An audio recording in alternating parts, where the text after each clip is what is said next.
សួស្តីបងប្អូនទាំងអស់គ្នាថ្ងៃនេះគឺពិសេសទៀតហើយខ្ញុំបានមកដល់ផ្សារថ្មីនៅក្នុងរាជធានីភ្នំពេញដែលផ្សារថ្ងៃនេះគឺនាងខ្ញុំបាននាំឆាយ Travel គាត់មកលេងដល់ផ្សារថ្មីហើយក៏មានផាតនៅក្នុងនេះផងដែរចាជាដំបូងនេះនាងខ្ញុំនឹងនាំពួកគាត់មកភ្លក់ម្ហូបនៅផ្សារថ្មីហើយបន្តមកទៀតគឺនាងខ្ញុំនឹងនាំគាត់ទៅផ្សារអូរស័យដើម្បីទៅភ្លក់មុខម្ហូបផ្សេងទៀតពីមុនគឺនាងខ្ញុំបានឈូបឆាយប្រហែលដងហើយគាត់ក៏ធ្លាប់បានទៅលេងផ្ទះនាងខ្ញុំហើយបន្តមកទៀតខ្ញុំបាននាំគាត់ទៅភ្លក់មុខម្ហូបនៅឯភ្នំឧដុង្គចាតែឥឡូវនេះគឺយើងមកទីក្រុងម្ដងដើម្បីឲ្យគាត់ស្គាល់មុខម្ហូបនៅក្នុងផ្សារ2នេះដើម្បីឲ្យគាត់ស្គាល់មុខម្ហូបថ្មីនៅទីនេះផងដែរចាឥឡូវនេះយើងទៅជួបឆាយ and ផាតទាំងអស់គ្នា Hello ឆាយផាត Hello ចាឥឡូវហ្នឹងគឺមុនដំបូងគឺយើងត្រូវនាំគាត់ចូលដល់លេងក្នុងផ្សារហើយផាតក៏ធ្លាប់មកដែរណាតែឥឡូវគឺយើងត្រូវនាំឆាយគាត់មកភ្លក់មុខម្ហូបនៅទីនេះអូខេតោះយើង Well, first of all, I'm super excited to see you again. I made a new friend, Patrick today, and obviously Tida. It's good to see you again. Thank you for having me on the show. Central Market. It is also quite a new place for me. I have explored it a little bit, but I think we're gonna eat some good food. Yes. Okay. Thank you. Thank you. ចាផាត Yeah. មកម៉ានដងហ្នឹង មកច្រើនដងដែរតែចង់និយាយថាឥឡូវហ្នឹង Tida ត្រូវដូរឈ្មោះ channel គាត់ធ្វើថា Tida and Campbell's Cooking TV នេះមកពីខ្ញុំឥឡូវហ្នឹងក្នុងវីដេអូរបស់គាត់កាន់តែច្រើន អូខេ thank you តោះឥឡូវនេះយើងចាប់ផ្ដើមធ្វើដំណើរចូលតាមខ្លោងទ្វារពីមុខហើយនៅទៅមុខនេះខ្ញុំនោះគឺដាក់ផ្សារធំថ្មីចាហើយផ្សារនេះគឺមានបងប្អូនលក់នៅតាមផ្លូវដូចជាវត្ថុអនុស្សាវរីយ៍កៅអៅបែបបុរាណកៅអៅរ៉ូបគឺមានច្រើនហើយយើងចូលទៅក្នុងមានគេលក់ត្បូងគ្រឿងអលង្ការហើយមួយចំហៀងទៀតមានលក់កៅអៅហើយនឹងលក់របស់ញ៉ាំចាហើយនៅខាងក្នុងមានអីប្លែកខ្លះនេះខ្ញុំក៏ចង់នាំបងប្អូនទៅទស្សនាផងដែរនេះខ្ញុំក៏អត់ដែរបានបង្ហាញបងប្អូនទាំងអស់គ្នាអំពីផ្សារធំថ្មីនេះពីមុនផងដែរហើយថ្ងៃនេះនាងខ្ញុំបាននាំឆាយ Travel មកបានស្គាល់ហើយនាងខ្ញុំក៏បានធ្វើវីដេអូដើម្បីចែកជូនបងប្អូនទស្សនាផងដែរចានៅជុំវិញនាងខ្ញុំនេះគឺជាកន្លែងលក់ខោអាវសម្ភារៈប្រើប្រាស់ប្រចាំថ្ងៃដូចជាស្បែកជើងខ្សែក្រវ៉ាត់អីចឹងទៅចាហើយយើងចូលមកដល់ក្នុងយើងនឹងទៅកន្លែងញ៉ាំអីទាំងអស់គ្នាដែលសារនៅកន្លែងញ៉ាំវានៅខាងឆ្វេងដៃអញ្ចឹងនេះខ្ញុំមកខាងស្ដាំសិនដើម្បីបង្ហាញទស្សនវិជ្ជាមួយចំនួននៅក្នុងផ្សារនេះហើយនឹងការរកស៊ីលក់ដូររបស់ពួកគាត់បន្ទាប់ពីនេះខ្ញុំបានបង្ហាញខ្លះនៅទីនេះហើយយើងនឹងទៅរកអីញ៉ាំទាំងអស់គ្នាដែរអូខេបងប្អូនទាំងអស់គ្នាឥឡូវនេះគឺដើរកាត់មិញឃើញនំមួយប្លែកនៅក្នុងផ្សារថ្មីហ្នឹងយើងខ្ញុំក៏អត់បានភ្លក់ដែរហើយនំហ្នឹងគឺហៅនំចានហើយគាត់ថានំចានបែបកពតចាអញ្ចឹងវារៀងប្លែកហើយក៏អត់ដឹងថារសជាតិបែបណាខ្ញុំនាំឆាយនឹងផាត់ទៅភ្លក់ម្ដងទៀតចាឥឡូវយើងបកក្រោយវិញនេះនំចានអូធ្លាប់ញ៉ាំហ៎បាទនំចានអាហ្នឹងគេដែរហើយនៅលើហ្នឹងគេដែរគេណា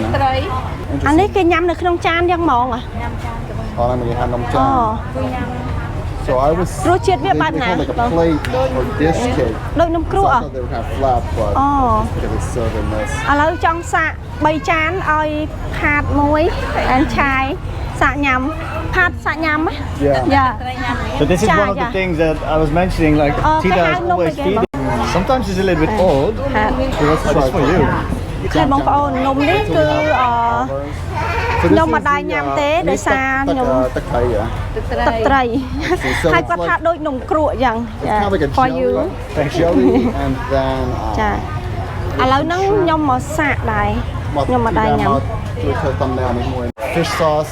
and some dried ដូចនំគ្រក់ទឹង maybe a little bit of pork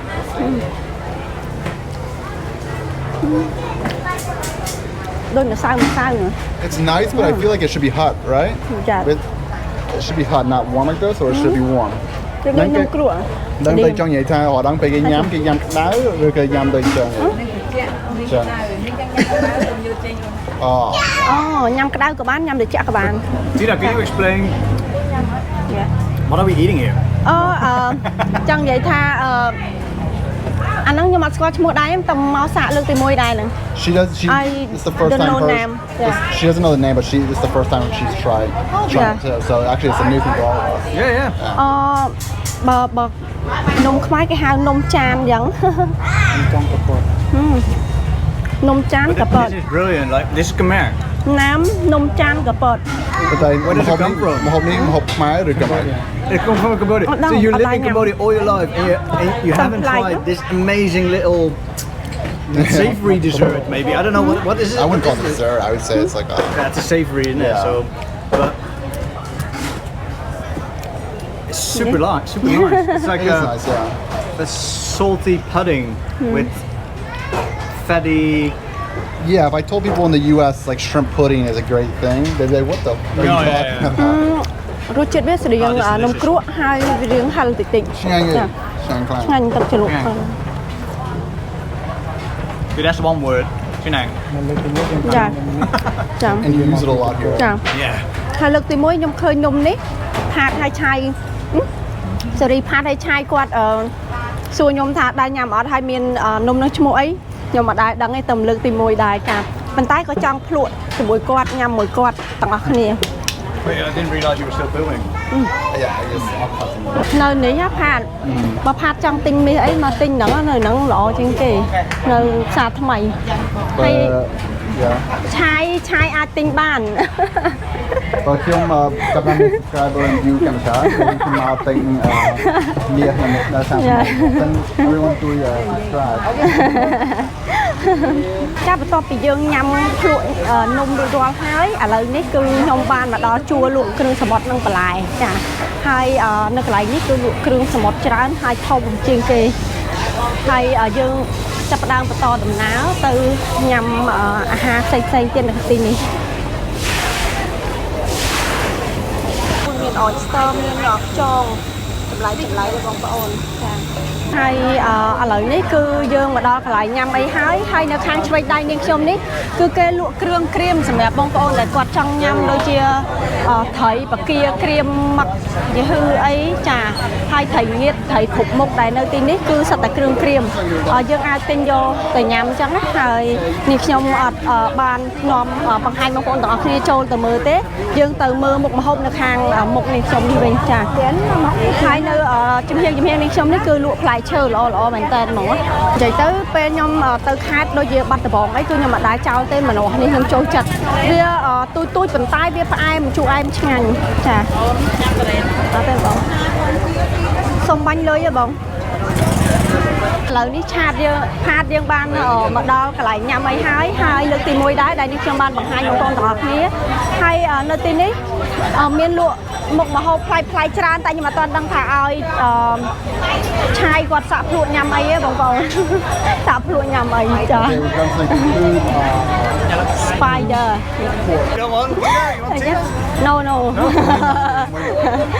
ឡូវហ្នឹងឲ្យ 4,000 real. One is 4,000 real. Yeah for Tida, you don't want to try? អត់ញ៉ាំទេឆាយយ៉ា អ្នកទាំងអស់គ្នាខ្ញុំមកត្រូវការញ៉ាំពីងទេបងអ្នកមើលគេដឹងហើយខ្ញុំទៅគេស្គុនមកខ្ញុំថតជីឡានទៅស្គុន ស្គុនអត់សូវស្រួយ It's crunchy, it's good, yeah. នេះគេលក់របៀបគេបាញ់ឆាវមិនបាញ់ឆាយទេបាញ់ស្រុងកាទៀវកាត់ខ្ញុំប្រហែលជា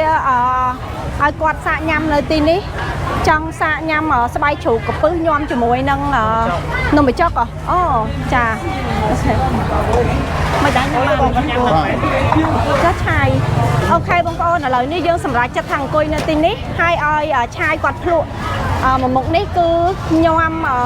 ស្បែកជ្រូកកំពឹសជីហើយមានល្ហុងក្នុងហ្នឹងខ្ញុំកំងឲ្យឆាយញ៉ាំចាហើយគាត់អត់សូវឃ្លានទេចាឃ្លានតិចហើយផាតមិញគាត់យកបាញ់ស្រុងចាឆាតគាត់ញ៉ាំបាញ់ស្រុងខ្ញុំញ៉ាំគួងហើយឆាយខ្ញុំឲ្យគាត់ភ្លក់ញ៉ាំល្ហុងកំពឹសហើយនឹងស្បែកជ្រូកឥឡូវនេះគឺពួកយើងបានញ៉ាំរួចរាល់ហើយនឹងខ្ញុំនឹងនាំគាត់ទៅញ៉ាំ dessert ចាញ៉ាំផ្អែមបន្ថែមទៀតនៅខាងស្ដាំដៃនេះខ្ញុំនោះអស់ម៉ានអូនផេតាមអី Oh, this for me. This for me. No, this me. This អ me. ត់ទេផេតាមអីចឹងណាចាបងប្អូននៅខាងមុខនេះខ្ញុំនេះគឺបង្អែមបែបខ្មែរមានបង្អែមច្រើនមុខនៅទីនេះ hai nhâm trăng ơi chai hay phát ngày nắng làm cả lỗ lụa là hột chả hai là ní trăng do nôm mấy nôm mai quạt lụa mơ This is also one of the reasons why I love meeting you all the time, because normally I see this and I walk straight past it, not trying any of it. And now we're gonna try it all. Choose one. Oh, just one.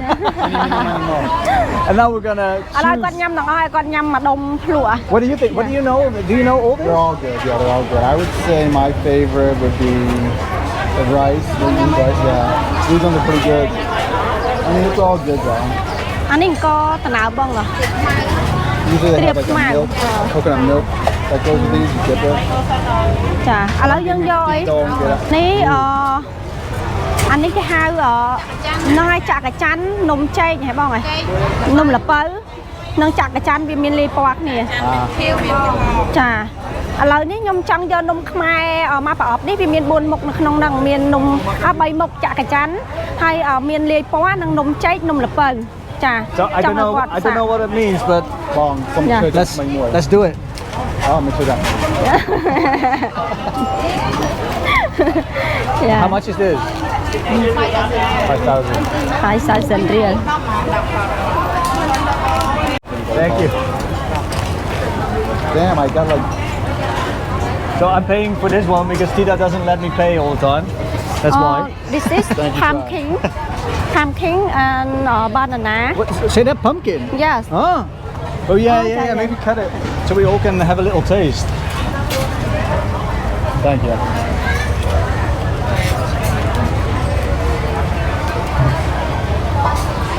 It's my trick when I off me. I just Yeah, go thank around you. with Tita and trying stuff, and I just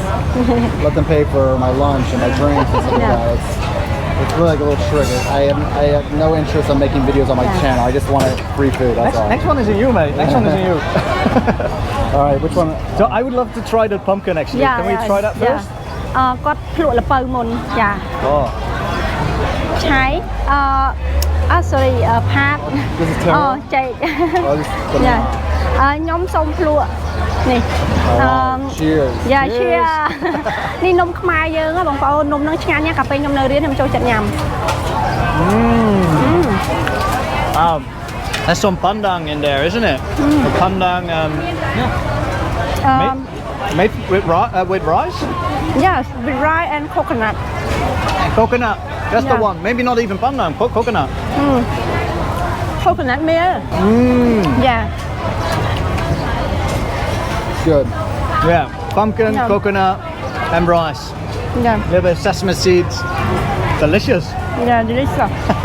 Yeah. Let me try this one. yeah This looks a bit funky, doesn't it? okay ខាងញ៉ាំទៀតអត់ទៅលេងមុខ Bruh. សុំចាប់ហ៎បង I want you guys to eat the ភ្លក់ច្រើនពេក song too quick. But yeah, I Yeah, just had the bang song, so maybe I'll pick up for later. យ៉ាឥឡូវនេះគឺ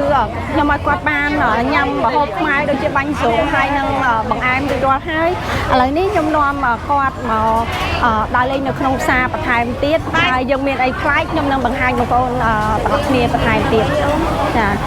ហើយសម្រាប់គាត់វិញគឺគាត់ញ៉ាំបានម្ហូបខ្មែរគ្រប់មុខហើយ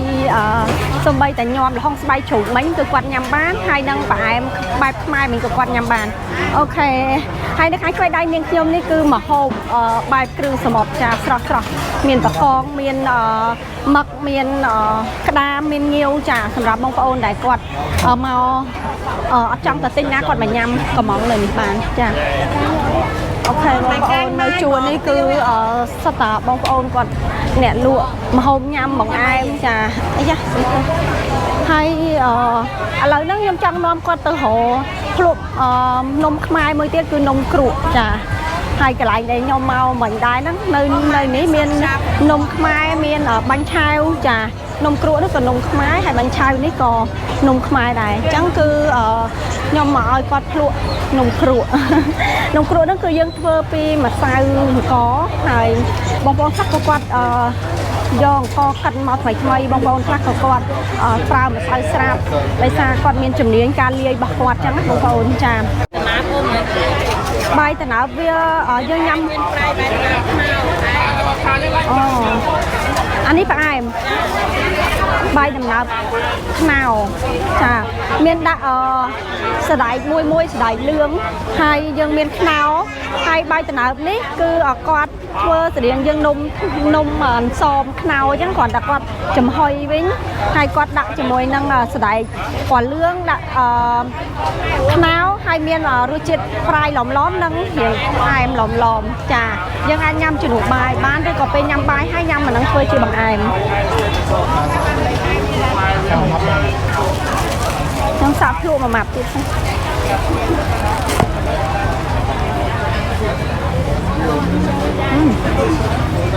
មួយទីដងចាគ្រាន់ហិតណាចាគាត់ចំហុយមួយទីដងអញ្ចឹងទៅឈ្ងុយឆ្ងាញ់ជាតិចាតែមឡំឆ្ងាញ់ញ៉ាំមកបបហ្នឹងអស់ណាបាញ់មិញនេះគឺខ្ញុំបានមកកាត់កន្លែងគាត់រួចរាល់ហើយឆាយគាត់ញ៉ាំពីងពងពីងអាហ្នឹងគាត់បានសាកអាពីងរួចរាល់ហើយខ្ញុំក៏បមកក្រោយទៀតដើម្បីរកនំខ្មែរឲ្យគាត់ភ្លក់ហើយខ្ញុំក៏ចង់ញ៉ាំអានេះទិញថែមមកបបទៀតឥឡូវយើងទៅរកនំគ្រក់មកមុខទៀតចាអេនំគ្រក់លក់មិនយកអពីមិនទេយកនំគ្រក់5បានហើយសាកញ៉ាំចាដាក់ប្រអប់ឥឡូវនេះប្រហែលជាលើកចុងក្រោយឲ្យដៃនេះខ្ញុំឲ្យគាត់ភ្លក់ដោយសារគាត់ញ៉ាំច្រើនហើយបងប្អូនអញ្ចឹងទៅខ្ញុំឲ្យគាត់ភ្លក់នំគ្រក់បែបខ្មែរនេះមួយសាទៀតបន្ទាប់ពីភ្លក់នំគ្រក់ហើយយើងប្រហែលជាអាចនឹងត្រឡប់ទៅវិញចាហើយនេះខ្ញុំនឹងបង្ហាញសកម្មភាពមួយចំនួនពេលដែលយើងទៅវិញផងដែរ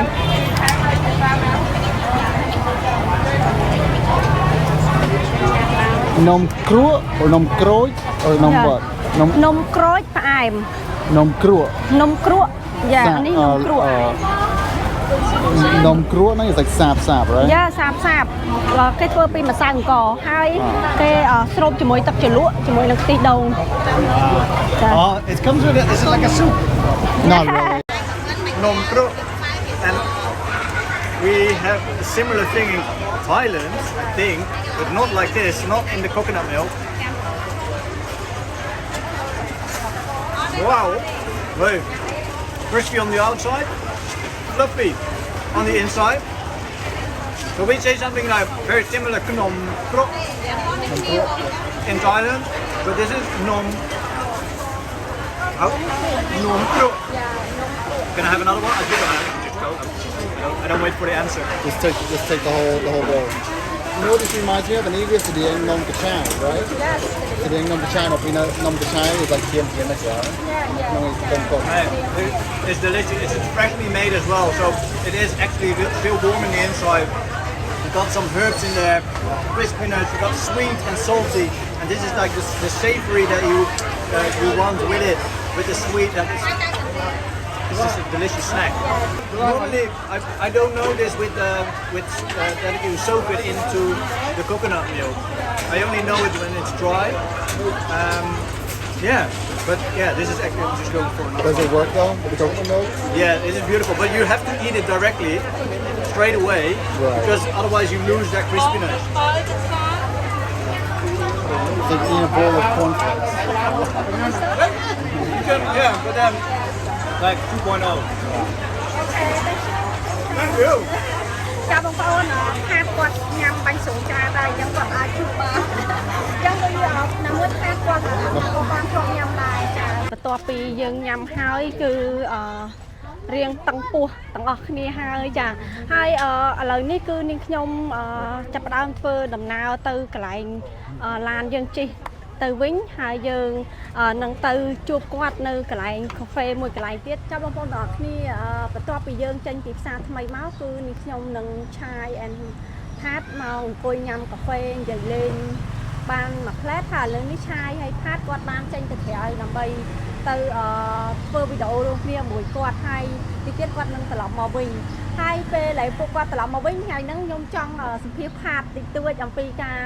ហើយអ្វីដែលគាត់ចូលចិត្តរស់នៅក្នុងប្រទេសកម្ពុជាហើយនេះខ្ញុំចង់ឲ្យគាត់ប្រៀបធៀបជាមួយកម្ពុជានិងអាមេរិកបែបណាចាហើយតាមនេះខ្ញុំដឹងដោយសារទីមួយគាត់មានប្រពន្ធនៅកម្ពុជាអញ្ចឹងគឺគាត់ធ្លាប់រស់នៅក្នុងប្រទេសកម្ពុជាតាំងពីទូចមកគាត់ចូលចិត្តប្រជាជនការហូបចុកការរស់នៅ រៀបរាល់ហើយប៉ុន្តែខ្ញុំចង់ឲ្យគាត់និយាយលម្អិតដើម្បីចែកជូនបងប្អូនទស្សនាបន្ថែមទៀតផងដែរចាហើយទៅទៀតពេលគាត់មកវិញចាំចូលរួមសម្ភាសជាមួយនឹងខ្ញុំនេះផាតបានមកវិញហើយដោយនេះខ្ញុំប្រាប់បងប្អូនពីដំបូងអញ្ចឹងគឺនេះខ្ញុំចង់សួរផាតពី3សំណួរចាទី1គឺខ្ញុំចង់សួរគាត់ថាមូលហេតុអីបានឆ្លាញ់ប្រទេសកម្ពុជាចាបាទអរគុណធីតាសំណួរនឹងល្អដែរខ្ញុំគិតថាទី1ដោយសារខ្ញុំមកស្រុកខ្មែរតាំងពីនៅក្មេងតាំងពីនៅទូអញ្ចឹងវាមានអារម្មណ៍ដូចស្រុកខ្មែរហ្នឹងគឺជា like ស្រុកកំណើតជា like home country របស់ខ្ញុំដែរអញ្ចឹងអាហ្នឹងវាប្លែកមួយដោយសារអ្នកខ្លះគេមកលេងមិនគេចាប់អារម្មណ៍ថាគេឆ្លាញ់ស្រុកខ្មែរដោយសារម្ហូបដោយសារជាជនអីអាហ្នឹងខ្ញុំដឹងតែឆ្លាញ់អស់ហើយប៉ុន្តែវាលើនឹងទៀតវាថាដូចស្រុកខ្មែរហ្នឹង is like in my heart you know it's like my home អញ្ចឹងអាហ្នឹង ខ្ញុំថាហ្នឹងបានខ្ញុំឆ្លាញ់ស្រុកខ្មែរហ្នឹងដូចធីតាបើខ្ញុំសួរធីតាដែរថាមិនបានធីតាឆ្លាញ់ស្រុកខ្មែរហ្នឹងយើងវាមានអារម្មណ៍ដូចហ្នឹងដូចខ្ញុំសួរថាមិនបានឆ្លាញ់ពុកម្ដាយយើងដឹងក្នុងចិត្តយើងដូចគ្នាយើងឆ្លាញ់ស្រាប់ហើយចាអូខេចាហើយមួយទៀតប្រទេសអាមេរិកហើយប្រទេសខ្មែរការរស់នៅខុសគ្នាបែបណាហើយហ្នឹងហើយសំណួរទី2so ខ្ញុំធ្លាប់រស់នៅអាមេរិកហើយនៅស្រុកខ្មែរខ្ញុំគិតថាវាខុសគ្នាទី1ខុសគ្នាធំជាងគេគឺជាតម្លៃថាវាដោយអស់លុយច្រើនជាងបើរស់នៅអាមេរិកការងារយើងធ្វើបានលុយប្រាក់ខែខ្ពស់ជាងច្រើនជាងនៅស្រុកខ្មែរប៉ុន្តែយើងត្រូវការធ្វើការយូរម៉ោងជាងនៅស្រុកខ្មែរចាអញ្ចឹងវាមានអារម្មណ៍ដូចវាខុសគ្នាត្រង់នៅអាមេរិកចំណាយច្រើនជាងច្រើនហើយបើយើងចង់នៅក្នុងទីក្រុងក៏វាចំណាយលុយច្រើនដែរអញ្ចឹងបើយើងមើលថានៅអាមេរិកហ្នឹងដូចខ្ញុំនៅអាមេរិកហ្នឹងខ្ញុំអត់មានរស់នៅទីក្រុងដូចបាញ់អីទេខ្ញុំនៅគេហៅដូចសុកស្រែដែរហ្នឹងនៅ rural អញ្ចឹងបើយើងចង់ជិះទៅម៉ាតក៏ចំណាយ10នាទី15នាទីដល់ម៉ាតបើយើងចង់ទៅហាងកាហ្វេចំណាយ10នាទី15នាទីជិះទៅម៉ាតបានដល់វាអត់ដូចនៅស្រុកខ្មែរដូចនៅពេញវាចិត្តយើងគ្រាន់តែនៅនេះមានអីគ្រប់មានកន្លែងលក់គ្រប់កន្លែងចាស្រួលកន្លែងហ្នឹងហើយសំណួរទី3ជាសំណួរចុងក្រោយខ្ញុំចង់សួរផាតមានបំណងទៅនៅអាមេរិកវិញថ្ងៃណាដែរថ្ងៃណាខ្ញុំអត់ទាន់ដឹងតែខ្ញុំមានដោយសារឡើយមានកូន2កូន1កូនខ្ចីតែ2ខែជិត3ខែហើយអញ្ចឹងក្នុងកម្រិតខ្ញុំដឹងថាខ្ញុំត្រូវទៅស្រុកខ្មែរស្រុកអាមេរិកវិញដើម្បីឲ្យកូនថាបានទៅរៀនបានអីអញ្ចឹងប៉ុន្តែបើយើងនិយាយថាថ្ងៃណាខែណាអាហ្នឹងយើងអត់ទាន់ដឹងមកពីកូននៅ baby ហើយនៅស្រុកខ្មែរវាស្រួលមួយទៀតវាស្រួលជួលអ្នកមើលយើងជួលអ្នកមើលនៅនេះវាយើងឲ្យលុយប៉ុន្តែវាមិនអស់លុយដូចនៅអាមេរិកទេហើយបើយើងទៅអាមេរិកខ្ញុំមួយយើងដឹងត្រូវធ្វើការរហូតអញ្ចឹងអត់មានអ្នកមើលកូនបានចាមួយទៀតឥឡូវខ្ញុំមានមួយសំណួរមួយទៀតពេលដែលយើងចង់ទៅនៅអាមេរិកហើយមានបំណងថាបើកូនធំឡើងហើយគាត់មានមុខរបរការងាររបស់គាត់ហើយមានកម្រោងចង់មកនៅខ្មែរវិញអត់100% 110%យ៉ាងប្រ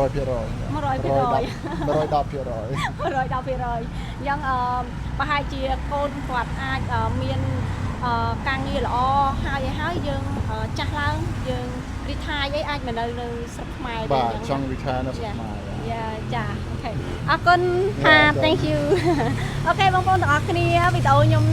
ចុងក្រោយជាមួយផាហើយឆាយក៏បញ្ចប់ត្រឹមនេះផងដែរអរគុណដែលបានតាមដានវីដេអូនេះខ្ញុំតាំងពីដើមដល់ចប់បាយបាយ